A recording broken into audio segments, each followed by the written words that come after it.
Let us recap.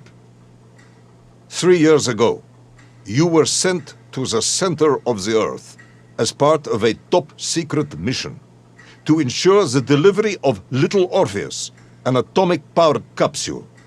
You promptly vanished until you casually wandered up to Molodiyozhnaya station 3 years later, claiming to have saved the world but lost little Orpheus in the process. Is this correct? Yes, General, it is, but... You are charged with many crimes against the state, including desertion, lying to a superior officer, and sedition. Any one of these charges bears the punishment of execution by firing squad.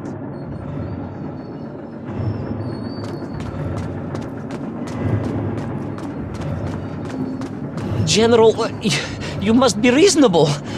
I did my best. It's all true, I swear. I swear upon the lives of my family. Oh, do you? Auntie Marcia and Uncle Vanya, the traveling tinker and the pig dentist, or perhaps Cousin Pavel, the criminal mastermind with the unhealthy taste for eggs. How stupid do you think I am, Comrade Pivalov? Sudayu, it is all true. Maybe your toy maker, or was it watchmaker, father, who apparently taught you all he knew, despite being killed when you were less than 5 years old. I was a fast learner? You have precisely 1 minute to convince me not to summon the guards, and have you shot on the spot. A minute? A lifetime. It's all I need, General.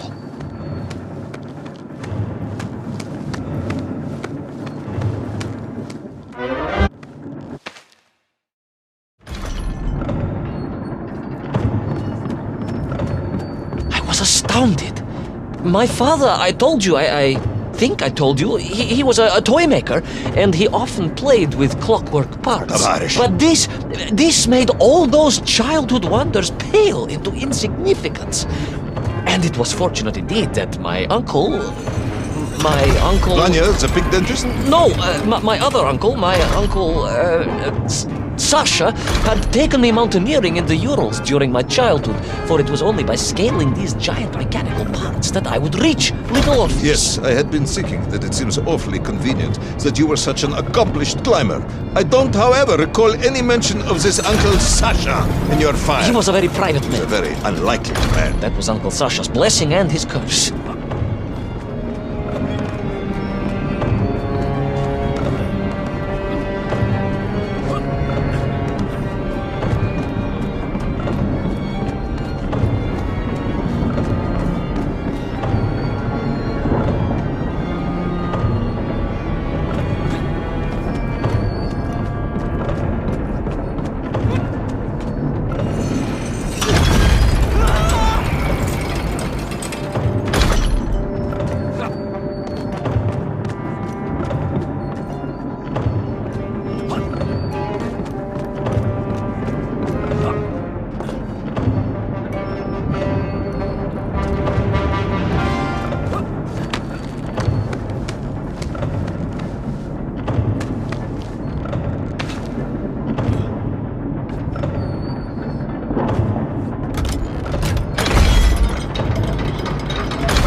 great wheels and cogs clashed and boomed.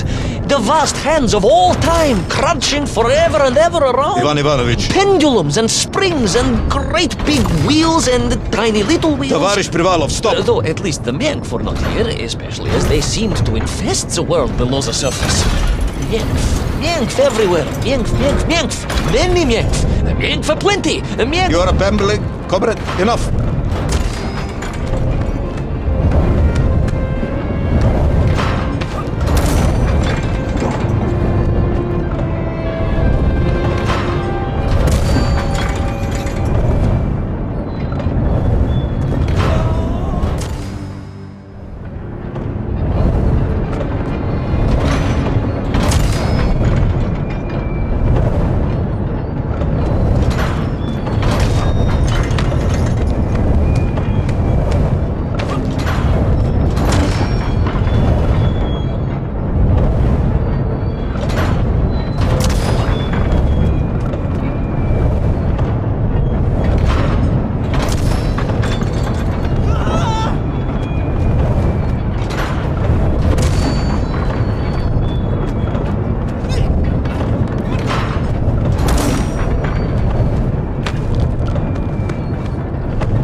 High above, on the clock face, perhaps, with his radios and his crystals. Oh, if I could just reach him, I could use the bomb. There is no bomb. You have no idea how to make a bomb. But where was Toll? High above, on the clock face, perhaps, with his radios and his crystals. No, but where was Toll? High above, on the clock face, perhaps, with his radios and his crystals. No, if I could just reach him, I could use the bomb. There is no bomb. You have no idea how to make a bomb. You have no idea about how to do anything one might actually expect of a cosmonaut. The bomb? Ivan Ivanovich! Time is up.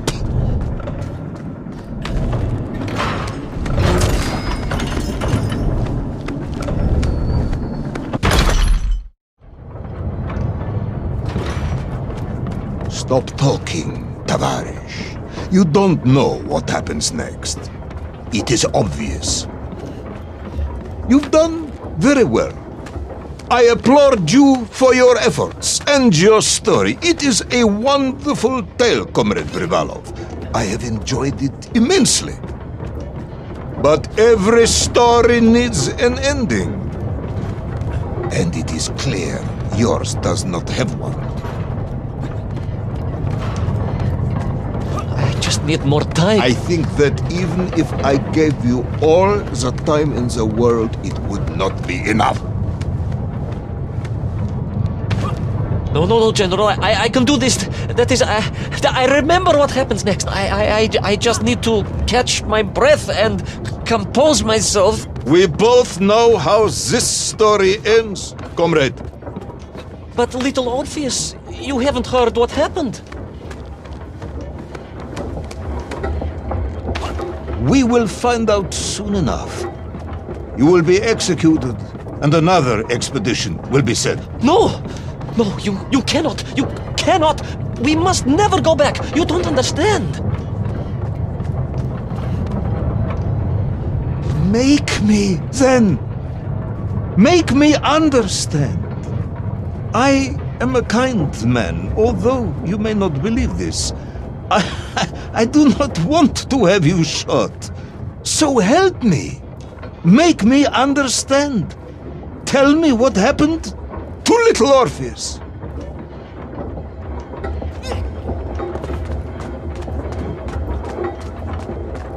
It was... Ivan Ivanovich? It was... It was... No. I'm sorry, General. I'm sorry, I have no idea. You are right. I simply cannot think what happened next. It's just... a blank, General. There's nothing there. I am very tired, you see. Comrade Privanov. Ivan. You're right. It's over, General. Perhaps you would be so kind as to write to my mother for me. Of course I will. You are a kind man, as you have said. And, General... Yes, Ivan. Was it a good story? Oh, yes. It was an excellent story. Thank you, General. I am just sorry I couldn't give you an ending. Unless... General? Quiet, Tovarish. I am thinking. Unless... I seem to remember that there were many problems with little Orpheus during production. General? Problems with the casing around the atomic battery. Concerns. Concerns, General? Yes, concerns. Unlikely though that might be. Yeah, it seems if I remember that it failed to secure properly. A sharp blow could spring the hatch and expose the fragile casing of the bomb to any would-be vandal. I'm not sure I follow you. A resourceful yet forgetful hero might, one would think, take advantage of that fact. But how, General? Where would I find something to strike it with? The son of a watchmaker would easily find something within a giant clock mechanism that resembled a hammer, surely. A hammer? Why, yes, General. I do remember now. I grasped the hammer-shaped thingamabob. Let's just agree it was a hammer, Ivan. Yes, of course. Let's do that. I recovered my senses, shook my head, and looked about me. In my distracted stupor, I had climbed further up the tower than I ever thought possible. In front of me was the clock face, and I gazed out through it at the sheer expanse of history. And I knew whatever happened next... happened next? The hand of destiny had fallen upon your shoulder. Yes! It had. And what an extraordinary hand it was.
And so, Tol was defeated. Little Orpheus destroyed, the bomb lost forever. Not just that, General. In that moment, time sprung back to its proper shape, and I found myself once more in Plutonia, as the start of my journey. But the wound in the interior sky was gone. The drill was gone. It was as if I had never been here. And they were nymph, free and happy, without the tyranny of toll, free to pursue their simple lives. But we can never go back? Never, General. One drill, one metal sphere, one lone cosmonaut was nearly enough to destroy time and unleash the tyrant Toll upon our world. Who would think an innocuous beeping radio housed in a ball of metal could change the world so dramatically? Who indeed? But tell me, what of you? And what of your return to the surface? I stayed amongst the Myenk for as long as I could. But I came to realize they had begun to worship me as a king. No, General. I am a good socialist and could not allow this workers' paradise to become corrupted. And so I left that wonderful land for the last time. And then? And then I walked. For 2 years I wandered, always looking for a way home, through lands and worlds almost beyond imagination. Until one day I emerged, blinking into sunlight, and realized I was home. Until one day I emerged, just like that? You just found your way back to the surface? Well, General, it was a little more complicated than that. There were great obstacles to overcome, and terrible challenges to face, and incredible lands to explore. Enough, Ivan. Little Orpheus is lost forever. The interior is sealed. You have returned with a story of socialism, triumphing over incredible odds. It is, as I said, enough for one night. Enough for my report, at least. General, if I may... Comrade Ivan Ivanovich Privalov, you are found guilty of all charges brought against you and sentenced to execution by firing squad. However, having listened to your story, I believe you are quite mad. In other words, I find your madness guilty, not you. And we cannot execute madness, and indeed, there are lessons to be learned, even in the depths of this madness. Perhaps the Americans were right to send the chimp after all. So, General? Get out of my sight, Ivan. Go home. Enjoy a state pension as a madman. Just make sure I never see you again. Yes, General. Of course, General. Anything you say. I shall be small and quiet and live a life without excitement and... Out! Until one day I just emerged. Oh, very good, Tavarish. Very good indeed.